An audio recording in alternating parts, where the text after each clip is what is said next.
many of my stories are winding stories, and this is one of them, but it's an exciting winding story. And I just put a post up talking about some of the things that we're doing, some of the decorating, and I thought I'd just show you because there's more stuff that I took pictures about. So, birthday trip. Birthday trip seems to come into my life and vocabulary very often. Past couple of weeks, I'm thinking about what this year's birthday trip's going to be. I got a couple of ideas, but last year's birthday trip, um, um, in the middle of it, I was doing Soul Safari, and but I knew I was going to be in Africa for Soul Safari, so I planned my birthday trip around that. Did some things before and after Soul Safari, because we ended like right before my birthday, so I really got it in. And one of the places that I wanted to go was Burkina Faso. Um, Paradigm shifts, collapsonomics, when is our social paradigm going to shift, and looking for, anticipating who the leaders are and what that new paradigm is going to look like has been part of my work, part of my passion work.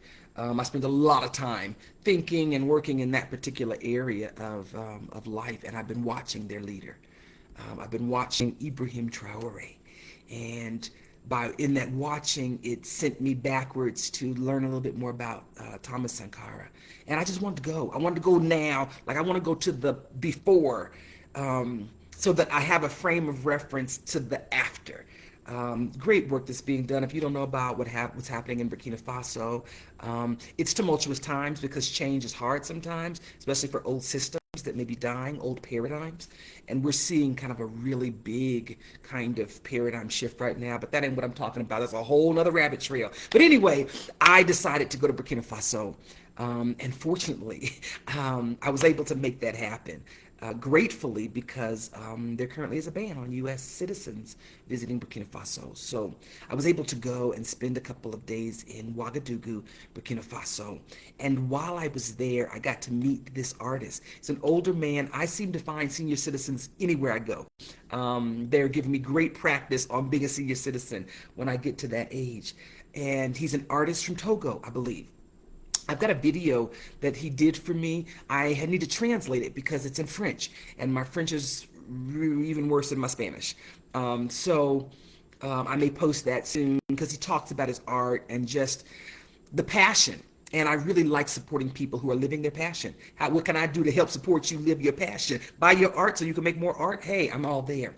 And so I found one of his collections because as we began talking, I saw some of his art that was on display in the gallery where I met him.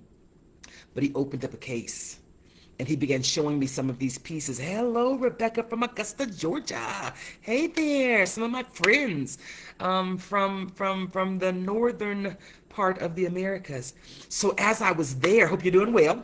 He opened up this case and he was like, I got something for you. And I don't know how he knew, but he knew it fit my luggage capacity and it really fit my heart. And some of his pieces I will just share with you. They're these cards. They're cards, but when I got them, I knew that I'd probably use them in decorating. I didn't know where, but it just kind of touched my heart. They're mixed media. He uses a variety of things in some of his art, but this happens to be paint and fabric. Paint, fabric, and there's some other kind of texture stuff that he uses on some of them. But they're these cards. And fabric is one of my things. Fabric is just one of my things. Fabric tapestries have been central to my last two birthday trips and lots of other places and times in my life. And so they are these collages, but they're women. They're these women in these dresses and they're holding hands. And so one of the pieces, and so I bought a collection of them. As you can see, some of the pieces, there's one with that plum color that I talk about. This is like an art show of Kojo's work. And they just moved me. Sometimes it's what it is. Artists do what they do, but someone says, ooh, that resonates with me, or that really touches me in a certain way. And these pieces did that for me, and they were small enough to fit in the limited luggage capacity I had because I was already on my second set of luggage because all my luggage got tore up on this trip. My backpack went defunct. My suitcase, it died. on my second stop into Kenya. So I was around there looking for more luggage, and so I didn't have a whole lot of space. But these were some of the pieces that just delighted me. And so what ended up happening, you know, when you phone a friend, matching stuff is not my thing. It would, my family and my mother have always joked with me about my fashion sense or the lack thereof. And they would say things like, we hope it's not going to look like some thrift store post-hippie collaboration, because it will. It will. It's stuff that I like. I love thrift stores. I don't particularly like shopping, but thrift stores are like a scavenger hunt. And so for me, that's a whole game. But this piece started really pulling it together. Now, first thing is the apartment is painted yellow. The inside is yellow, and we went back and looked, and it's good paint. It's, you know, it's fresh paint, so we are not painting. So it's nice and sunny and bright. But what do you do with that? And so this particular piece, because it has the yellow in that dress, I was like, ooh, yellow, we're matching. But this turquoise is the turquoise of the tufted bed that is being donated for the blanket house. We've got a queen size tufted bed. My post has the pictures of what that looks like, but it's that turquoise. I put it next to it. It's that turquoise. And I saw that plum, and I thought, ooh, that could work. And so Stacy, who's living at the Riverview house right now, she came down. She's been here since February. Did the Healing Vacation Retreat and is doing just an alumni stay. Our alumni that do our retreat can stay over. It's a real affordable stay. But we started conspiring. She got roped into this, roped into this co-instigation. And so I began looking at the stuff. On this trip, I also got fabrics in Accra, Ghana. Some of them that we decided not to use, I'll show you those. There's this piece. There's this beautiful piece that's got bright colors. Those aren't the plan. Those aren't the plan. But this piece, this piece. It's a piece of batik fabric. And this turquoise is the same turquoise as the tufted bed, and it's the same turquoise as this fabric, that lighter piece, that lighter kind of thing. Because we matching. Somebody told me this week, I ain't gonna mention no name, Stacy, don't you have a color wheel? I said, no, I have feeling wheels. I have no color wheel. What would I do with the coloring wheel? I need all the help I can get. I need one. So this batik has hints of this yellow, as you can see, kind of in there. But there's also this, it's got this undertone of plum. Let me see if I can find it. You can kind of see. Maybe you can kind of see. So it's got like this blush of plum all the way throughout it. In different spots along the way, it's got this just hint of this plum. And because I only have about a meter and a half maybe of this fabric, we're going to use it in parts to create some curtains for the bedroom and the living room and really highlight that turquoise. And she thought we'd do it like a nice warm velvety plum. Well, take a look. There's that plum with the turquoise. So we think we're on the right track, and several of the other pieces echo that plum in them. And so she helped me pick out the ones that kind of pull out those colors. That's kind of one of the focal pieces, and we'll use that collection of these and frame them somehow. I think we'll do them as one matted frame versus individual frames, but that may change, just depends. We have lots of makers, so getting that framed will be pretty affordable to do. And so we'll use this and perhaps a nice plum color that gives us the real fabric base, and this kind of becomes an embellishment panel in the middle of those curtain panels for the bedroom and the living room. So I was really thrilled with that, because fabrics, I just really enjoy fabrics and like them, and they just feel warm and comforting to me. And so then we said, but we've got several rooms. The kitchen, we realized, doesn't really need curtains. We're just gonna just put the things in that we need, maybe a tablecloth on we need a little cafe table, like a 2-seater kitchen table is what we need to put in there. We think that'll fit for the space. But where the bathroom is. The bathroom kind of goes out into, it could be a little small bedroom, but really we're going to create a sitting room. Come out of the bathroom. The bathroom is relatively small, so a place where you can get dressed, put your lotion on, sit, relax. We're gonna want to put a chair in there, so we're needing to get a like a lounge chair, something that's comfortable. Put a rug in there, and we're thinking about a bench, maybe a storage bench for our extra linen and towels and things. But one of the things that I have put into the International Welcome Center's guest rooms are these labyrinth quilts. Um, there's a lady I know named Jackie Hill from Aiken, South Carolina. Quilting, first of all, was her thing, but so was the labyrinth. At Hopeland Garden, there is a physical labyrinth that's been built into that green space. And so I'm trying to show the providence on this of who was made. Let me just see if I can do it this way. Labyrinth number 143. It was made on May 28th, 2020 by Jackie Hill, and the center of it was hand stitched by Winnie Weldon. And this is the actual labyrinth that's at Hopeland Gardens in Aiken, South Carolina.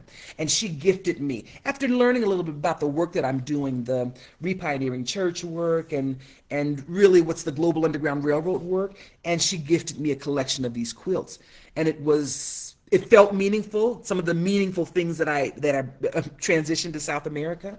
And I have put them in each of in each of our guest bedrooms. There's a whole meaning about the labyrinth. The labyrinth's not a maze, it's different. Google it. There's a whole lot of things. So we're gonna put that in that room. But we went back to the fabric, and it was like, there's that turquoise again with yellow undertones in the background, the wall paint, and orange. And I was like, hold up. I have ingredients for life. Ingredients that just are sitting around so that if the opportunity for Joyce jumps off, then I'm ready. And there's a piece of fabric. It's a big piece of fabric that I bought. This has been now probably 5 years ago, 4 or 5. I've been gone almost 4 years. Memorial Day weekend will be the anniversary of my retirement, 4 years. So I've been gone for a while. But this came with me too. And it's this beautiful piece of fabric. It's a long piece, so it got ample fabric to do whatever with. And it's this orange, like fabric for a sari or something like that. It's that kind of fabric. It's probably silk. If I had to guess, this is probably a piece of silk with this gold embroidered. So this is going to be curtains in that sitting room. And so we thought that just, again, they told me that we're in good shape because the color theme, we got a color, what do you call that? Color palette. I'm trying to be fancy with it. I ain't that fancy with it. So this is going to be curtains for the bathroom and that sitting room, and we'll have enough to be able to, if we find storage bench or chair, we've got enough that we can, cover pillows or do pillow covers, or, if need be, even do some reupholstery. If we found a bench, we could actually add this to that, fabric covering for that bench or something like that. But these are going to definitely be the curtains in the bathroom in that area, and we thought we'd put this in that particular room. That's where we would put that focal piece. So yeah, I'm super excited. Yes, this fabric is now living on one of my dining tables, so that I can see it and it can inspire me. The art is here, but this kind of takes me to the need. This program is really being built in collaboration. The idea of sustainability is real important. Is this a program that we can do and do what we say we're going to do? We've decided that this is going to be a 1-year pilot. We've committed to do this for 1 year. And then see what happens at that time. Doesn't mean we won't continue, but doesn't mean that we're going to obligate ourselves to continue. And so we're counting the cost of that. So far, we have received donations and pledges. Some of them we've already received in hand. Several of them we've already received in hand. That cover 49% of our operating cost. Some of the ways that we're reducing that operating cost are through donations of stuff.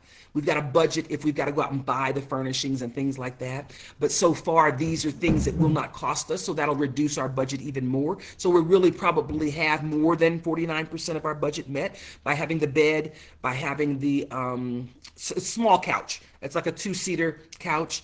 For this space, that'll be great. This space will be for solo women coming to do short-term respite stays. The program will allow women to come and do 2 weeks of respite stay where their sole purpose is investing in their rest. That's it. That's it. That's the whole program. Um, and we have a supportive team of people that we're gathering to be able to support that undertaking. People that clean stuff, people that can move food, people that can be available if rest for people look like a leisurely walk through one of the museums or the spa or other things that this community really has to offer. There's a richness. So we've got individuals that we're collecting those individuals who are willing to do that, to be kind of like a guide, companion, docent on some things that give them joy, and just to be able to have that available to the women that come. And so we are grateful for that. So we're constantly looking for, if you're local here in the Cuenca, Ecuador area, and there's a place, there's something that gives you joy in this community that you would be willing to offer to share with women if that felt like rest to them, then we'd love to have you. We're going to be scheduling that training sometime between now and May. Not real sure. We're building the plane right now. We're working on the application process for individuals that will be applying to come. But this program will give us 26 slots for the year. And raising that budget is really important. It would be wonderful if we had all of that commitment in hand before we started this program. It would let us kind of just spend our time doing the program instead of spending our time worrying about finances. We've got some financial underwriters that are willing to support this program for a year and cover any shortfall in our fundraising. But we've got some ways that we're going to be hopefully raising funds, and one of them I posted about today is our community-supported fundraising. Part of the Global Underground Railroad system talks about community-supported fundraising. How can we create situations, even commerce situations, where everybody wins? And so one of the ways that we are offering to participate in that for the sake of this programming is we have the new double occupancy rooms at the Umbrella House down the street. We have 2 rooms. One's a nice family size room, but we have another room that's a double occupancy room. The smaller one has 2 full-size beds, nice generously spaced rooms. The other one's a very large room that has 2 queen-size beds and a living room area as part of that room suite. And so we have 4 spaces in those particular rooms. And May 1st and May 8th, we're offering a healing vacation retreat. And one of the things that we're doing is offering a discounted rate. We've dropped the prices, which means basically those that are helping to support that are doing a lot of volunteer work that week for the retreat, because some of the compensation is being intentionally donated. The energy to run those, some of that is being donated. And then $500 of that fee payment, the reduced rate. Normally our healing vacation retreats are $2,500. It's an all-inclusive retreat. It does not include your airfare, but from the time you get to Ecuador, everything else is included. Your meals, your excursions, your transportation, the healing work, the coaching work, all of that is all included. That rate for those 2 weeks only will be $1,500 per person. We have 4 slots available for each of those 2 weeks, the 1st of May or the 8th of May, and $500 of each of those registrations will go directly to the operating budget for the program. So individuals that may want to come and participate in the healing, and that time, that date provides a discounted rate, that we think is a win. It is a nice discount, so it's easier for your pocket, easier affordability. Gives you we feel like it's a really good value. The healing work is worth what we charge and more. But we feel like discounting it is a win for the participants, because this is about creating situations where everybody at the table can win. So we feel like that's a win, but also part of that retreat is actually going towards this cause. You can write it off of your taxes if that's important to you, because it will be a charitable donation for that part of it. But $500 of your cost, so you could not only go to Cuenca, which is really cool, and participate in the healing vacation retreat, which is really our priority, but also a part of that fund does double duty by helping us fund the program. And so we have those 2 weeks available. And I'm super excited about it. Getting to pull out fabrics and things. If you are a sewer with a sewing machine, here in the Cuenca area and would like to take on some of the sewing projects with getting our curtains done, we would love to have your support. If you are in the Cuenca area or even at a distance and want to come to Cuenca to do some interior design, come talk to us and we can figure out how to make that happen. We would be more than willing to house you, and maybe provide some training services to you in exchange for that, because that's part of our sustainable commerce of how can we move our resources around. If you are an interior designer and want to come decorate this house and take it off my plate to do, one, it would probably help us have a much greater level of success with creating a warm, coordinated environment. Um, but like, we're trying to help you find your joy, and if that is your joy, it is not mine, and I would be more than happy to take that off my plate. So if you are here locally and that is your thing, and you would like to volunteer those services in that way to like make sure stuff matches and looks coordinated, we would love to have you, because it's going to be what it's going to be. And if I have my hand in it, there might be a little bit of post hippie thrift chic look to it, because that's my thing. I'm pretty good at that. But we would like for it to probably have a little more elegantly coordinated appeal. So if you are here in the area and that gives you joy, come holla at me, because we'll show you what we got so far and see what you can help us do. Yeah, that's what's happening. Let's see, what else is happening? Playing with the calendar, looking at all that's going on in the world. We haven't offered the Village Builder Retreat in probably like 2 years. The very first year of our Heal Together programming, we offered, in fact, we had lots of scholarship funding to supplement that. We don't this year, so don't, let me just start there. We don't, but thinking about maybe offering that retreat. It's the Healing Vacation Retreat the first week, but the second week is a hardcore survival training retreat. We teach you hands-on how to build a crisis village, and we teach you really a framework for how to plan for crisis and survival. Like, the planning is about really anticipating that there could be crisis, and I should probably know some basics. It's one of the things, I did a podcast maybe about a year and a half ago about freedom and what that really means to me. And I'm real bold about saying, if you don't know how to do things like purify water and protect yourself from heat and cold and injury and illness and thirst and hunger, freedom is an illusion. You know, if you don't know how to purify water, which is a basic need, you got about a week. You got about a week, and then you're going to be in a situation that's probably not comfortable and may not be your choice if you value living. And so having practical tools where you know how to take care of yourself, some of the basics. Do you know how to take care of yourself? If you do not know how to take care of yourself and you are talking about freedom, then I really question what that means. The first thing is get your mind right, get your mind and your heart right. I'm real big on healing first, but the second thing is have some practical skills. Do you have solutions that help you deal with issues of heat, cold, injury, illness, thirst, hunger? Buddy of mine, Vinay Gupta, does a resiliency mapping about crisis that I think is really on point.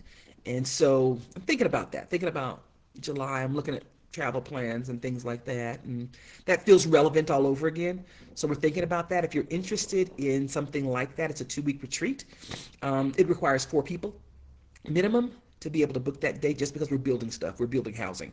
And so teaching you some skills that having those additional hands just makes it easier from a teaching standpoint. So if there is a group of you or a family that wants to come and do a retreat, check with us about availability of spacing.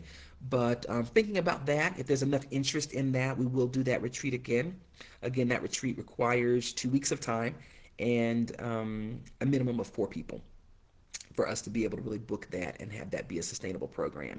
So it's one of the things in our arsenal. What else is going on? Birthday trip, thinking about birthday trip.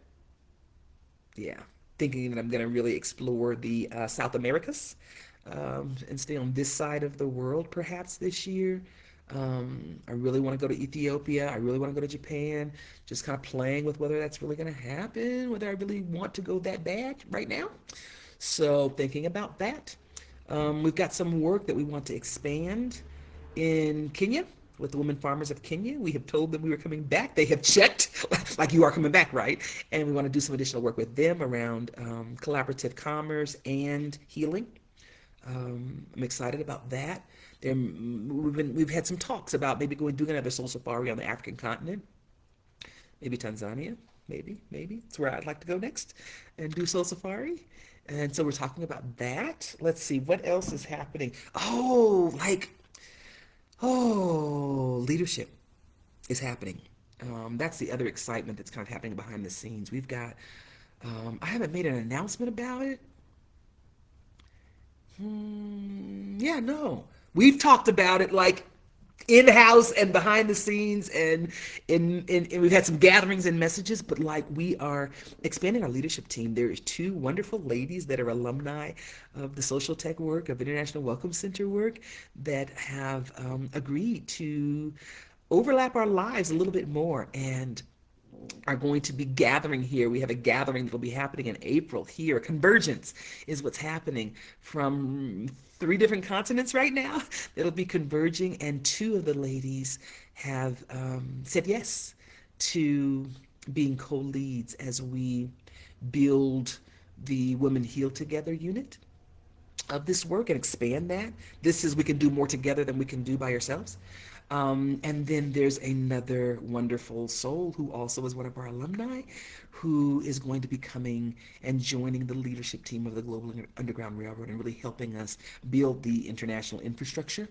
We've got some other projects and being able to connect the infrastructure of the organization together. So we'll be doing lots of leadership organizational development work here in April.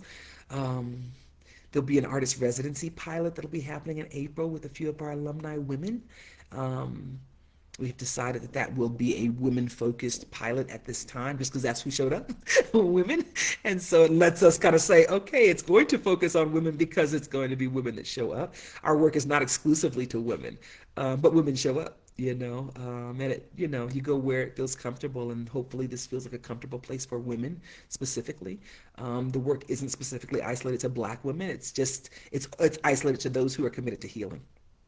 And I'm about all of those people, all of those people. If you are committed to healing and feel called to do it together, we are wanting to support that in all the ways that we can. And so a lot of the programming is tied to that. So that's on the radar. There will be a convergence happening here. Some of them are in motion and will be moving in this direction this month, towards the middle to end of this month. And but they'll all be here by the 1st of April, and we'll be doing real hardcore organizational development work.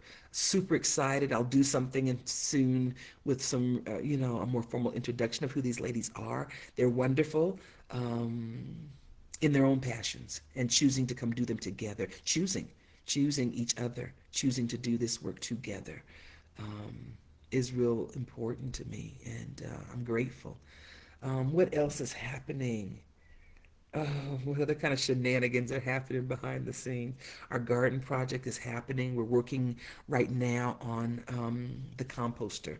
Our compost situation was just too small for the capacity of vegetable and fruit scraps that we have here, having really good food access. So we are expanding that so that we have the capacity to continue to replenish the soil. We did a big rework of the farm, the micro farm here, with really refreshing our soil and adding nutrient and compost and things like that to our soil. So that part is done, and we're moving on to the composting situation, that and irrigation, playing with some of the appropriate tech that's available in irrigation. And so we'll probably be looking at a drip irrigation system that'll run off municipal water supply. And then we're looking at a rainwater collection system that'll probably work on one half of our garden as well, with watering it in that way, and just kind of modeling some demonstration of what food sustainability really looks like, especially for those that aren't farmers, those that may have low gardening skills or experience. So trying to find solutions that are successful solutions for the most. And container gardening and patio gardening, micro farming is one of those ways that's not super intensive, labor intensive. It doesn't require a whole lot of space. and can provide like really good sustainability backups to your food supply, if not full food sustainability. It's one of the things that we talk about in some of the training that I do about crisis sustainability as it relates to food. What's the quickest, fastest way you can ramp up food sustainability? About 10 weeks with the right combination and skills and plan. So that's happening. Oh, I'm in a new play. That's what's happening this week. This weekend, I will be in um, a production of a play called Seven. It's a documentary drama about seven women advocates around the world. And I'll be playing Hafsat, who is a Nigerian advocate doing really good work on the continent of Africa. I've learned much more about her and her work and have been inspired. And so, myself and six other ladies will be doing the English version of that production this weekend, March 7th and 8th. I tell you to come, but it's sold out. All the performances are sold out. They're also doing, there's a different cast doing a Spanish production of this also this week. And so that's exciting. I'm back in the theater. This is getting to be a thing, but it was Reader's Theater. So it's a Reader's Theater production, so it did not require the intensity of energy that the play I was in last summer required. So I'm grateful for that. And I'm super grateful because I get to dress up and I'm going to be wearing a piece of clothing that I brought back from Ouagadougou, Burkina Faso, that I'm super excited about. It's one of the things I brought back is my gift to myself, and so I'll be using that as my costuming for this. It's not from Nigeria, which is where my person is from, but yeah, I don't know unless I tell you. So we're just not going to talk about that part. And I'm going to wear my dress from Ouagadougou, Burkina Faso, for this production this weekend. So that's what else is going on. What else? There's another book that I finished in January. I haven't published it yet, but because I want to do one more read. I feel like there's a little bit more that I might need to say. So it's kind of sitting on the shelf. I'm doing some editing of some other writing projects. Last year I did a lot of writing, getting some of the social tech curriculum in book form. So I'm super proud of that work. If you haven't checked out our book collection or the social tech series, you can go to the website, which definitely needs updating. If you are a social media person and want to update our website for us, please reach out to me because that's another thing like matching colors. That's not my lane. So I'll get to it when I get to it because I'm retired. So it may be a little bit out of date with some stuff that may be still on there. And so we're updating that. That needs to be updated. I'm not saying we're updating it. It needs to be updated. But you can find access to our books. The ebooks you can order directly online and download immediately. The print books are available on Amazon. You should be able to go and put in LaRahna Hughes or Social Tech Series, I think. We've tried it a couple times and that seems to be pulling it up. Um, Once you find one of the books by me, just click on my name and it'll show you the others. But the social tech series, the basic training series for our leadership students, we're trying to get all of that published and available so it's much more easily distributed, and other of our leaders that may be using these tools in their training or in their other work in different areas will have these tools to use as well. So if you want to learn more about that, let's see, is there anything else going on? Today is my nothing day. I'm doing nothing today. Stacy and I may go, she's heading back to the States this week, so we might do some last minute shopping, but I'm kind of doing nothing this morning. Looking at fabric, drinking coffee. What else is going on? Do I have anything else going on? This is like marketing. This is my best attempt at marketing. What else I got going on? Let me think to tell you about it. If you're interested, connect. I think that's about it. We're talking about doing some stuff this year. There's been several conversations with my Ecuadorian friends and shamans about doing some collaborative retreats. The healing retreat, we've had lots of conversations. One of our books has been converted into Spanish, and so we're looking to really work with that with Spanish speakers just to make sure that nothing's lost in translation. But we're talking about doing some collaborative retreats, probably just a pilot retreat that'll incorporate the healing work with plant medicine. Our shamans work with some of the indigenous medicines, the psychedelics, which would be things like psilocybin, mushrooms, but also ayahuasca and San Pedro are really common here. Rape, some of the other things that are really common in this area. And so those practitioners are part of my friend network.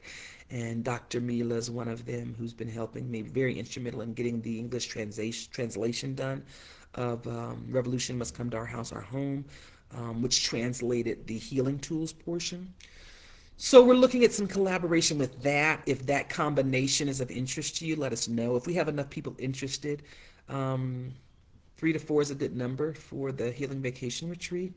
It probably would not be a 1 week retreat. It's probably about a 10-day retreat we've talked about to be able to add in both components and give justice to both the intellectual healing work, the conscious healing work that we do and teach you how to do, as well as the spiritual work with our shamans. So if that's of interest to you, let us know. If there's enough interest, we'll put a little energy perhaps behind getting an actual date on the calendar, but we've had several conversations about that. And from our leadership interest, there's some interest in collaborating, perhaps with them, that circle of friends and peers in the healing work. So that's on the radar. That's pretty much it. That's like I'm chilling and doing stuff that gives me joy.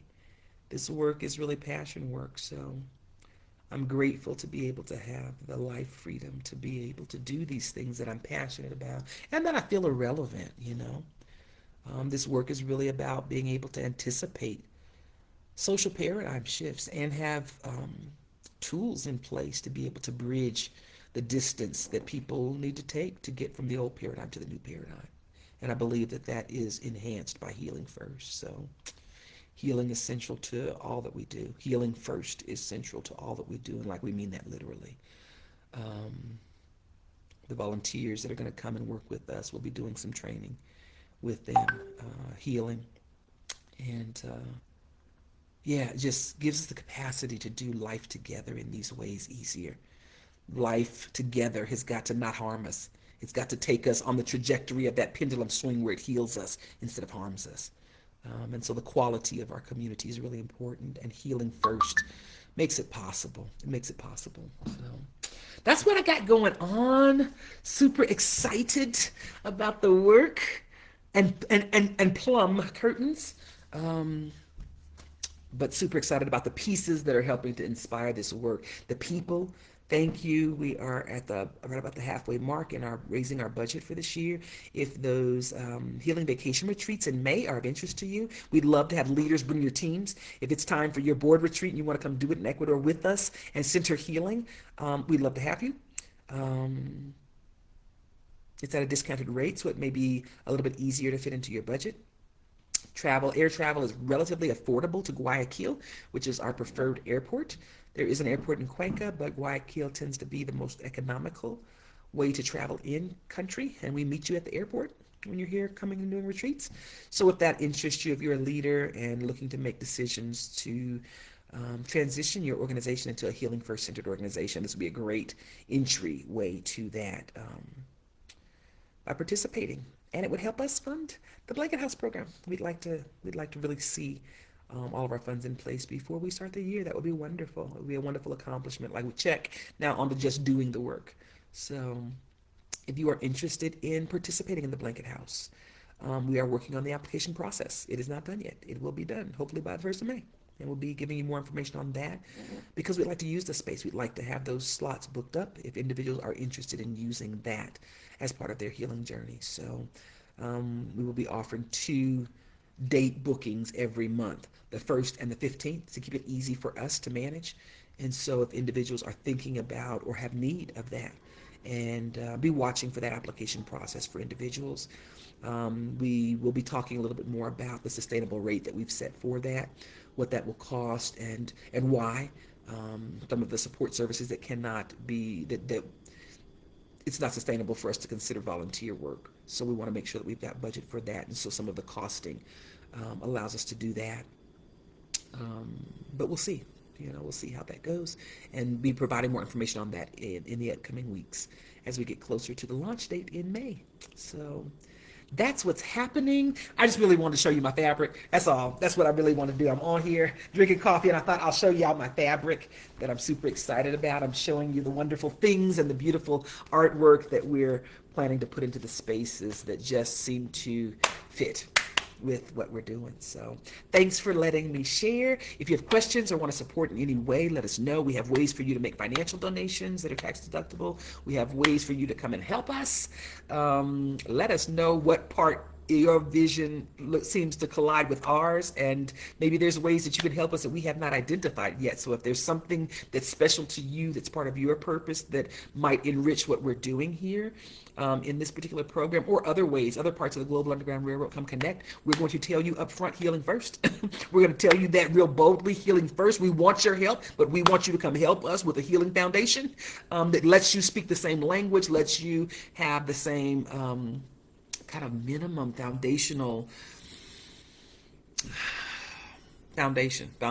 So healing first, but we want you to come and help us, be a part of what we're doing. If there's other ways, check out our website that will be updated sometime soon. I don't know when. Global Underground Railroad is globalundergroundrailroad.com is the website for the International Welcome Center. If you want to see some of our collaborative stuff, some of the articles in our Village Builder magazine, really learn about some of the philosophy of what we're doing. If you want to link into some of the free tools that we give, because we've got videos that give you the training material there. Don't think that because you don't come down here that you don't have access to this. We are trying our best not to hoard healing. So nowastedtime.com is our collaborative website, because we feel like when you are committed to healing and living your life more authentically and in purpose, that all of your life becomes a part of it, that none of it's wasted. So nowastedtime.com, you can find a link. There's a playlist of free resources that give you some videos on our healing information. Use it as a on-demand coach. Go do the work of healing. Go do 5 healing cycles. There's articles about our philosophy, why we do healing first, and some of the journey in getting to the beginning steps of really putting these pieces together in real life ways. We are still looking for a builder partner. If you are a builder or want to be involved in physical building of intentional communities, we have 2 projects waiting for you. They're going to wait till we have the right people and resources together to do it sustainably. We have a permit-ready project site in central Georgia that is just waiting for a building team that says this is our passion and we feel like this is a good point of connection. We also have an infrastructure-ready site here in coastal Ecuador. So we're looking for individuals that may be interested in that. I forgot to mention that. So if that is your building intentional communities is part of your passion base, and wanting to do it with us is part of your goal, then healing first also, but we're looking for you. We have 2 projects that could do more with the right team in place. So we're looking for partners with that, either in the States, but also here in Georgia. In the States, in Georgia, or here in Ecuador. If that's part of your passion work, and you are in the mastery level. This is really not a project for those that want to dabble in building and construction. This is for someone who says construction is my area of mastery and I want to come and partner with you in this capacity. That's who we're looking for, kind of that leadership piece of taking on that part of our convertible community work, the physical building of intentional communities globally. We'd love to have someone like that involved, because there's also some other ways that can be expanded when the right team shows up. So no rush, but as soon as you're ready, we're here waiting. And gonna be another beautiful day here in Cuenca. I'm looking out the window. Gonna be another beautiful day.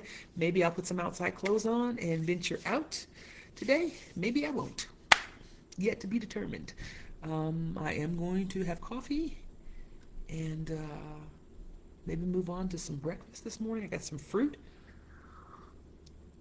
And back to instigating. See what else I can instigate this week. It's been a good week so far. I better be doing my rehearsing. That's what I better be doing because I got a production this weekend. So maybe no major shenanigans this week. Maybe that will be my major shenanigan of the week. The performance of Seven that's going to be held at Idiom Art here. If you've already got your ticket, yay. If you do not already have your ticket, you will not be coming because it's sold out. There is a wait list and you probably will not get in. Both of the English performances are sold out, which is really great. Those funds are going to go towards helping some of the programming here that's associated with women. So that's a really cool thing as well. This performance is really giving back to the local community and assisting women. Um, yeah, that's all I got for you guys. Live life fully today. I hope you find joy in whatever life gives you today. Bye.